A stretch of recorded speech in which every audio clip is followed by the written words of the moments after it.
ભારતમાં વસ્તી ગણતરીની શરૂઆત કરી દેવામાં આવી છે ત્યારે ગુજરાતમાં પણ આ વખતે નવી પહેલ કરવામાં આવી છે। ઘણા બધા પ્રશ્નો હોય છે કે વસ્તી ગણતરીમાં જે આપણી ઘરે કોઈ શિક્ષક કે જો એક અધિકારી આવે છે તો આપણી જોડે આધાર કાર્ડ માંગશે, પાન કાર્ડ માંગશે કે આપણું કોઈ ડિટેલ છે તે આપણી છીનવાઈ જશે, આપણી પ્રાઇવસી જતી રહેશે।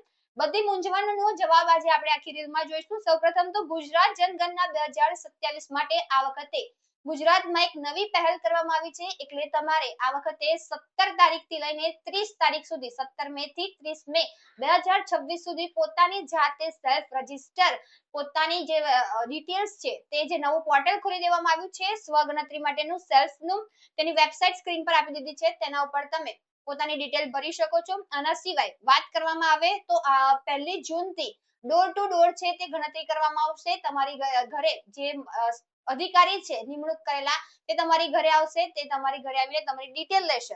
સૌપ્રથમ વાત કરવામાં આવે પ્રશ્નોની તો તમારે જે પ્રશ્ન છે પોર્ટલ ઉપર તે 34 પ્રશ્નો તમને પૂછવામાં આવશે। તે પ્રશ્નમાં આવશે ઘરના મુખ્ય વ્યક્તિનું નામ શું છે, પરિવારમાં સભ્યોની સંખ્યા શું છે, પુરુષ અને મહિલાની વિગતો છે, શિક્ષણ, વ્યવસાય, ઘર પોતાનું છે, ભાડાનું છે, પીવાના પાણીની સુવિધા કેટલી છે, તમારા ઘરમાં ટોયલેટ છે, ગટરની વ્યવસ્થા કેવી છે, મોબાઈલ છે, ઇન્ટરનેટ છે, દંપતિ ઘરમાં છે તો કેટલા દંપતિ ઘરમાં છે, વાહન તમારા ઘર કેવું છે, ટીવી, એસી, ફ્રીજ, તમારા ઘરની દિવાલ, તમારા ઘરનું ફ્લોર શેનું છે, આટલી ડિટેલ તમને પૂછવામાં આવશે। આની સિવાય જાતિ અને અન્ય સામાજિક માહિતી છે તે તમને પૂછવામાં આવશે, તમારે તે ભરવાની રહેશે।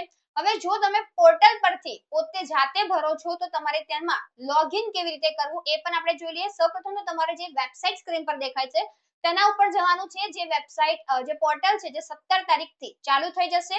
તમારે સૌપ્રથમ તો પોર્ટલમાં જઈને ગુજરાત રાજ્ય પસંદ કરવાનું છે। ભારતમાં વસ્તી ગણતરી હોવાના કારણે અલગ અલગ રાજ્યમાં અલગ અલગ ભાષાઓમાં આપવામાં આવશે। તમારે ગુજરાતમાં જઈને ગુજરાતી ભાષા સિલેક્ટ કરવાની રહેશે।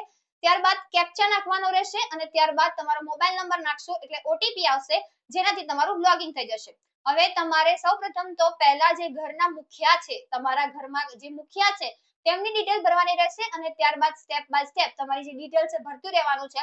હા, યાદ રાખજો તમે જે ડિટેલ ભરો છો ઘરના મુખિયાનું નામ છે તે અને તેમની ડિટેલ એ ચેન્જ નહીં થાય। એના સિવાયની જે બીજી ડિટેલ છે તમને લાગે કે મારાથી ભૂલ થઈ ગઈ છે, ખોટી ડિટેલ ભરાઈ ગઈ છે તો બધી ચેન્જ થઈ જશે, ખાલી ઘરના મુખિયાનું નામ છે તે ચેન્જ નહીં થાય।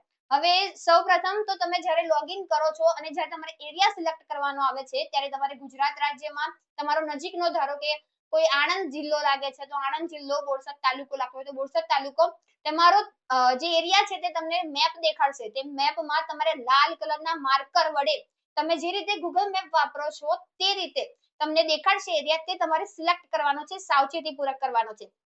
આ બધું કર્યા પછી તમે ફાઇનલ સબમિટ કરો છો। એકવાર તમારે ચેક કરી લેવાનું છે કે મારી ડિટેલ કમ્પ્લીટ ભરાઈ ગઈ છે કે નહીં। જો ભરાઈ ગઈ છે તો ફાઇનલ ઓકે તમારે કરી દેવાનું છે। ત્યારબાદ તમારી પાસે 11 અંકની એસી આઈડી મળશે, જે આઈડી તમારે સ્ક્રીનશોટ લઈ રાખવાનો છે। આ સ્ક્રીનશોટ તમે લઈ રાખશો તેનો ઉપયોગ એના માટે થશે જ્યારે જે મતગણતરી વાળા અધિકારીઓ છે તે તમારા ઘરે આવે છે ત્યારે તમારી આઈડી છે તે બતાવી દેવાનું રહેશે। એ બે મેચ કરશે કે બધી ડિટેલ મેચ થઈ ગઈ છે તો તમારું ઓકે, એટલે તમારી વધારે ડિટેલ એટલે એ લોકોનો પણ સમય નહીં બગડે, તમારો પણ સમય નહીં બગડે અને આ બધી જ વાતો છે તે તમારું ઇન્ક્રિપ્ટેડ રહેશે એટલે કોઈ પણ ત્રીજી પાર્ટી માંગશે તો પણ તેમને તમારી ડિટેલ આપવામાં નહીં આવે। તમે સ્ક્રીનશોટ શેર કરશો એટલે તમારી ડિટેલ તેમની પાસે જતી રહેશે। આ રીતે ઇઝીલી તમે તમારી વસ્તી ગણતરીમાં જે ફોર્મ આવે છે તો તમે ભરી શકો છો। આના સિવાયનો જે બીજો એક વિડીયો છે તે પણ તમને સ્ક્રીનમાં બતાવી દેવામાં આવશે કાં તો પછી બીજો વિડીયોમાં તમે બતાવી દઈશું કે કેવી રીતે તમે 17 તારીખે પોતાનું નામ છે રજીસ્ટ્રેશન કરશો। સ્ટેપ બાય સ્ટેપ આખી પ્રોસેસ તમને જણાવવામાં આવશે। બસ, અને આના સિવાય જો તમને બધું લાગે છે કે મને કોઈ તકલીફ પડી રહી છે, મારે પછી કઈ ચેન્જ કરવું છે, મને પૂરતી માહિતી મારા સુધી હજુ નથી પહોંચી તો તેના માટેનો હેલ્પલાઇન નંબર 1855 એના પર તમે કોલ કરીને પૂરતી માહિતી મેળવી શકો છો અને આ રીતે તમે ભારત દેશમાં જે વસ્તી ગણતરી થઈ રહી છે તેમાં ગુજરાતમાંથી તમે તમારો સહયોગ આપી શકો છો।